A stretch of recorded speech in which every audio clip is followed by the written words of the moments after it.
y a un territoire qui ne fait qu'hésiter entre une histoire salée et une vie sucrée.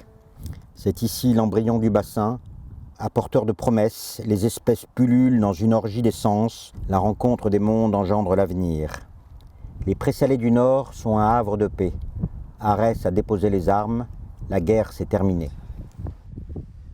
Une autre planète de Stéphane Scotto est à mon avis un livre de photos majeur, de la veine du livre qui était sorti il y a quelques années, qui s'appelait La Terre, de Yann Arthus Bertrand. Et si Yann Arthus Bertrand prenait la Terre comme sujet, Scotto, lui, prend le bassin pour dire la diversité incroyable de cette région. C'est un travail considérable qui a duré plus d'1 an, de survol du bassin d'Arcachon en ULM. Et Stéphane Scotto a photographié le bassin et ses alentours sous toutes ses formes et on a des images absolument étonnantes. On se croirait quelquefois en Amazonie, on se croirait à l'autre bout du monde.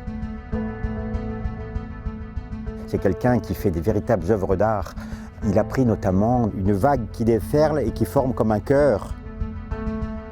Il sait saisir les instants, il attend ces instants et voilà, il est magnifique. Évidemment, les images d'Épinal, de la dune du Pilat et du banc d'Arguin, mais aussi des zones beaucoup plus étranges et méconnues qui sont le fond du bassin, l'île de Malpras, l'île aux oiseaux évidemment, les présalés.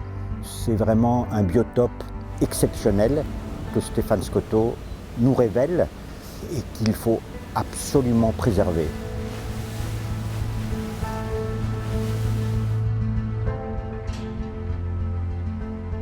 C'est un cri pour dire que le bassin est un endroit exceptionnel par sa diversité, sa richesse biologique. Faisons en sorte de lui garder toute sa splendeur.